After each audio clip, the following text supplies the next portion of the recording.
Hi అండి, అందరికీ నమస్కారం. ఎలా ఉన్నారండి? అందరూ బాగున్నారు కదా? ఆకాశవాణి కథామాలికకి స్వాగతం. నేను మీ అర్చన. ఎప్పట్లానే ఈవేళ కూడా ఓ మంచి కథ అంతర్మథనం. రచన పుష్పాదేవి గారు. మరి కథలోకి వెళ్ళిపోదామా? నేను చాలా పాపిష్టిదాన్ని శాంతి. చాలా చాలా దుర్మార్గురాల్ని. నా పాపానికి నిష్కృతి ఉంటుందంటావా? చెప్పు శాంతి, చెప్పు అంటూ స్నేహితురాలు శాంతి భుజాలు పట్టుకొని కుదిపేస్తూ ఏడుస్తోంది ఉష. ఆ ఏడుపుతో ఆమె డొక్కలు ఎగిరిపడుతున్నాయి. ఆ ఏడుపు చాలా హృదయ విదారకంగా ఉంది. రాతి బండలు కూడా కరిగిపోతాయా అన్నట్లుంది. ఊరుకో ఉష, ఊరుకో. శాంతించు, నెమ్మదించు.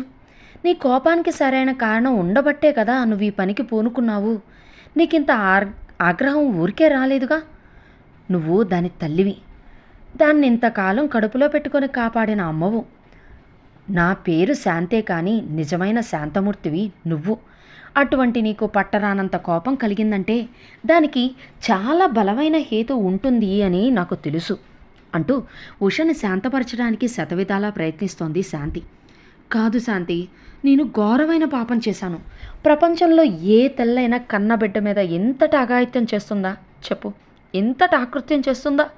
నా పాపానికి ప్రాయశ్చిత్తం ఉంటుందా అంటూ ఉష వేదన ఆవేదన అలా కొనసాగుతూనే ఉంది. దీనికింత కోపం ఆవేశం ఎందుకొచ్చాయి? ఎన్ని కష్టాలు ఎదురైనా కడుపులోనే దాచుకొని ఎప్పుడూ చిరునవ్వుతో కనిపించే ఉష మనసులో ఇంత బడబాలనం దాక్కునుందా? అసలు ఈ సంగతి ఏమై ఉంటుంది? అగ్నిపర్వతం బద్దలయ్యి లావాల ఉప్పొంగినట్లు వచ్చిన దీని క్రోధావేశాలకి కూతురు రాగిని బలైపోయిందా?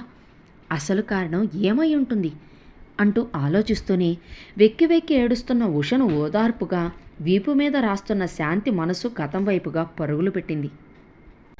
గతంలో ఉషా శాంతి 10వ తరగతి వరకు కలిసి చదువుకున్నారు. ఇద్దరూ ఒకే ప్రాణం, రెండు శరీరాలు అన్నట్లుండేవారు. ఒకే కొమ్మకు విరబూసిన రెండు పువ్వుల్లాగా ఉండేవారు. 10th అవ్వగానే కాలేజీలో చేరాలని, డిగ్రీ పీజీ కూడా చేసి మంచి ఉద్యోగం చేయాలని కలలు కంటూ ఉండేవాళ్ళు. ఆ వేళ పరీక్షా ఫలితాలు వచ్చాయి. ఇద్దరూ ఫస్ట్ క్లాస్లో పాస్ అయ్యారు. ఎంతో సంబరపడుతూ తామిద్దరూ పాస్ అయిన సంగతి తల్లి సౌభాగ్యంతో చెప్పింది ఉష. అయితే అయ్యావులే కానీ నువ్వింకా మన వృత్తిలోకి ప్రవేశించాలి. ఆ సర్వేశ్వరరావు గారు ఎప్పటి నుండో కబురు మీద కబురు చేస్తున్నాడు, ఇంకెప్పుడు అని అన్నది సౌభాగ్యం మెడ పట్టకుండా ఉన్న బంగారు గొలుసులు సరిచేసుకుంటూ. చిచి, నేను మన వృత్తి చెస్త చేయను. నేను బాగా చదువుకొని ఉద్యోగం చేస్తాను. మంచి కుర్రాన్ని చూసుకొని పెళ్లి చేసుకుంటాను. అంతేగాని మన వృత్తిలోకి జన్మలో రాను అంటూ ముఖం చిట్లించుకుంటూ గట్టిగా చెప్పింది ఉష. మన వృత్తి అని నువ్వే అంటున్నావు. మనం ఈ వృత్తి చెయ్యట్లేదంటే జనం నమ్మరు. ఈ పెళ్లి గిళ్ళి మనకు అచ్చిరావు. మంచి ముహూర్తం చూస్తాను, సిద్ధంగా ఉండు అంటూ హోంకరించింది సౌభాగ్యం. ఆమె మాటంటే శిలాశాసనమే. ఆ సంగతి ఉషకు బాగా తెలుసు. ఆ తెల్లవారుజామున ఒక ముస్లిం కుర్రాడితో ఉష ఊరొదిలి వెళ్ళిపోయిందని ఊరంతా చెవులు కొరుక్కున్నారు. ఆ తర్వాత చాలా కాలం పాటు ఉష సంగతి శాంతికి తెలియరాలేదు. ఆమె కూడా తన చదువు, ఉద్యోగం, పెళ్ళి, పిల్లలు హడావిళ్ళు పుట్టింటికి పెద్దగా రాలేదు. దాదాపు 35 ఏళ్లకు స్పీడ్ పోస్టులో ఉష దగ్గర నుంచి వచ్చిన ఉత్తరం అందుకున్న శాంతి ఆశ్చర్యంతో, ఆనందంతో, అంతకంటే ఎక్కువ ఉద్వేగంతో ఆ ఉత్తరం తెరిచి చదవసాగింది. శాంతి, నీకోసం ఎన్నాళ్లుగానో వెతుకుతున్నానే. ఇన్నాళ్లకు నా వెతుకులాట ఫలించి నీ ఆచూకీ దొరికింది.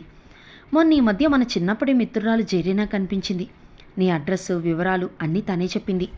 నాకెంత సంతోషం కలిగిందో. కొండంత అండ దొరికినట్లయింది. శాంతి, నా మనసులోని ఆవేదన మొత్తం నీకు చెప్పుకోవాలనుందే. చెప్పుకొని నా భారం దించుకోవాలనుందే. సరే, నా గోల అలా ఉంచు. నువ్వు బాగున్నావా శాంతి? మీ వారు, పిల్లలు అందరూ బాగున్నారా? శాంతి, ఇంతకాలం నేను ఏమైపోయానో అని అనుకుంటున్నావు కదూ. అన్నీ చెప్తానే, అంతా చెప్తాను. మన 10వ తరగతి ఫలితాలు వచ్చిన రోజున మా అమ్మ నా నెత్తిన ఓ పెద్ద బాంబు పేల్చింది. అది పేలకుండా ఉండడం కోసం నేను సలీంతో అర్జెంటుగా ఊరు వదలాల్సి వచ్చింది. పెళ్లి చేసుకుంటానని తీపి కబుర్లు చెప్పిన సలీం మా అమ్మాయి రాగిని పుట్టిన తర్వాత మాయమైపోయాడు. పెద్ద చదువులు చదవాలన్న నా ఆశలు నెరవేరలేదు. పసిబిడ్డను పెంచుతూ కడుపు నింపుకోవడం కోసం ఎన్నో రకాల కూలి పనులు చేశాను. రెక్కలు ముక్కలు చేసుకున్నాను. ఫలితంగా రాగిణ్ణి ఎంబీఏ వరకు చదివించగలిగాను. అది ప్రేమించిన కుర్రాడితో పెళ్లి జరిపించాను. తృప్తిగా ఊపిరి పీల్చుకున్నాను. కానీ ఆ ఆనందం ఎంతో కాలం నిలవలేదు. నా దురదృష్టమో, రాగిణి దురదృష్టమో, నా వారసత్వం వచ్చినట్లు అది గర్భంతో ఉన్నప్పుడు అల్లుడు మామదారి బాట పట్టాడు. ఇంకేముంది, యథా రాజా తథాగతి అన్నట్లే మా పరిస్థితి మరింత అధ్వానమైంది. రాగిణి దీన్ని తట్టుకోలేకపోయింది. చాలా చాలా దిగులు పడింది. గర్భంతో ఉన్న దాని మీద ఈ దిగులు భారం పడడంతో దాన్ని అనేక రకాల ఆరోగ్య సమస్యలు చుట్టుముట్టాయి. గోరు చుట్టుపై రోకలిపోటుల, ఆర్థిక బాధలకు తోడు ఆరోగ్య సమస్యలు. ఎలాగో అన్నీ గట్టెక్కించాను. రాగిణికి కూతురు పుట్టింది. బంగారు బొమ్మే అనుకో. పేదింట్లో పుట్టిన మహారాణిలా ఉండేది. ప్రియాంక అని పేరు పెట్టాము. నా కూలి డబ్బులకు తోడు రాగిణి చేసే చిన్న ఉద్యోగపు సంపాదనతో ఇన్నాళ్ళు అష్టకష్టాలు పడి రోజులు నెట్టుకొచ్చాం. ప్రియాంక పెద్దదయింది. బాపు బొమ్మను తలదన్నేలా తయారైంది. దాని అందం చూసి మురిసిపోవాలో, దాని చుట్టూ తేనెటీగల్లా ముసిరే కుర్రకారును చూసి భయపడాలో అర్థం కాలేదు. ఈ మధ్యకాలంలో నా కూతురి ఆలోచనలు పెడదారి పడుతున్నాయి, వక్ర మార్గంలోకి నడుస్తున్నాయి. అమ్మమ్మ చెప్పినట్లు చేయకుండా మడికట్టుకుని కూర్చొని నువ్వు నేను ఏం సాధించాము, ఏం సుఖపడ్డాం? బ్రతుకంతా కష్టాలు కరువు కాటకాలేగా అన్నం మొదలుపెట్టింది. దానికి సమాధానం ఏం చెప్పాలో, ఎలా చెప్పాలో నాకు తెలియడం లేదు. కష్టాలను తప్పించుకోవడం కోసం, సుఖాలను అందిపుచ్చుకోవడం కోసం నా కూతురు తన కూతుర్ని ఎరగా వేయాలని ప్రయత్నాలు ప్రారంభించింది.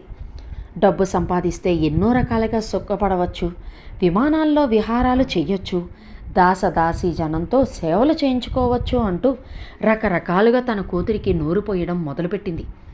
నిండా 16-17 ఏళ్ళు కూడా లేని నా మనవరాలు తల్లి చెప్పే మాటలు మాయలో పడి నాకు ఎదురు తిరగడం మొదలుపెట్టింది. ఆ ఆలోచన మానుకొమ్మని, ఆ నికృష్టపు బతుకు వద్దని మొత్తుకున్నాను. కాళ్ళు పట్టుకొని బ్రతిలాడాను. ఎంతెంతో పోరాడాను. నా కూతురు నా మాట ససేమర వినలేదు, మొండికేసింది. ఈ విషయంలో నాకు సాయపడేవాళ్ళు ఎవరూ కనపడలేదు. నా గోడు వినేవాళ్ళు ఎవరూ కనిపించలేదు. చిట్ట చివరికి ఆశాకిరణంలాగా నువ్వు కనిపించావు. ఇదంతా ఫోన్లో చెప్పలేక ఉత్తరం రాశాను. నువ్వు వీలైనంత త్వరగా మా ఇంటికి రావాలి.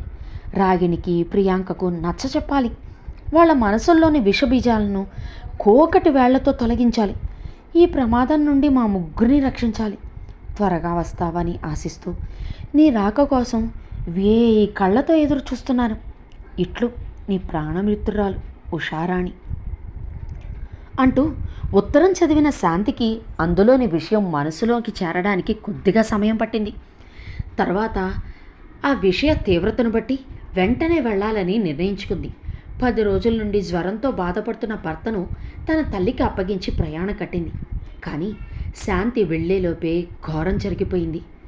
నూనె మీద కాలు వేసి రాగిని కాలు జారి పడిపోవడం, వెన్నెముకకు పెద్ద గాయమై పరిస్థితి సీరియస్ అవ్వడం జరిగిపోయింది. చూసావా శాంతి, నేను ఎంతటి పని చేశానో.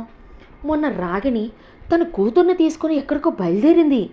ఎక్కడికని నేను ఎంత అడిగినా చెప్పలేదు. అది రహస్యంగా ఎవరితోనో ఫోన్లో మాట్లాడిన విషయం విని అందుకోసమే అని నాకు అర్థమైంది. ఇక దాన్ని ఎలా ఆపాలో నాకు బోధపడలేదు. ఆపకపోతే జరిగే ప్రమాదం నన్ను భయపెట్టింది. చివరికి నాకు ఒకటే ఉపాయం తోచింది. అది ఇంకా కాసేపట్లో బయలుదేరుతుందనగా దాని గుమ్మంలో నూనె ఒలకపోసాను. అది చూసుకోకుండా వచ్చి నూనె మీద కాలు వేసి జారిపడింది. అది ఇంకా జీవితంలో లేచి తిరగడం అనేది కష్టసాధ్యమే అంటున్నారు డాక్టర్ గారు. చూసావా, నా చేతులారా ఎంత ఘోరం చేశానో అంటూ చెప్తూనే వెక్కుతోంది ఉష. యుద్ధం చేయడం మంచి పనేనా అంటూ సమయం సందర్భం లేని ప్రశ్న అనుకోకుండా నేను అడిగిన దానికి సమాధానం చెప్పు అన్నాను నేను దాని కళ్ళు తుడుస్తూ. అది ఆశ్చర్యపోతూనే కళ్ళెత్తు చూస్తూ, యుద్ధం జరగడం అనేది ఇరుపక్షాల్లోనూ ఎవరికీ క్షేమం కాదు. దానివల్ల ప్రాణ నష్టం, ఆస్తి నష్టం, ఇంకా అనేక అనర్థాలు కూడా జరుగుతాయి అన్నది. అవును కదా, మరి రాముడు ధర్మరాజు ఎందుకు యుద్ధం చేశారు అని అడిగాను. తప్పనిసరి పరిస్థితుల్లో వాళ్ళు యుద్ధం చేయవలసి వచ్చింది అన్నది. కదా, నువ్వు అటువంటి పరిస్థితుల్లోనే ఈ పని చేశావు, కావాలని చెయ్యలేదు. ఇప్పుడు మంచి మంచి మందులున్నాయి, మంచి డాక్టర్లు ఉన్నారు. ఈ ఆసుపత్రి కాకపోతే మరొకటి, ఈ డాక్టర్ వల్ల కాకపోతే ఇంకా పెద్ద డాక్టర్ దగ్గరికి వెళ్దాము. మంచి మందులు వాడదాం. రాగిణి త్వరలోనే కోలుకుంటుంది, లేచి తిరుగుతుంది అని అన్నాను నేను, శాంతి కళ్ళు తుడుస్తూ. అప్పటి వరకు అంతర్మదనంతో తల్లడిల్లిన ఉష మనసు నా మాటలతో కొద్దిగా శాంతి ఇచ్చినట్లు ఆమె కళ్ళలో ఓ ఆశాజ్యోతి అంకురించింది. అదండి కథ. మరి ఈ తల్లి అంతర్మదనం తీరేనా? అసలు ఈ తల్లి చేసిన పని న్యాయమేనా? మీకు తెలిస్తే కామెంట్ చేయండి. కథ నచ్చితే లైక్ చేయండి. మీకు బాగా నచ్చిన వాళ్ళకి షేర్ చేయండి. ఇలాంటి మరిన్ని కథల కోసం సబ్స్క్రైబ్ చేసుకోండి. ఉంటానండి.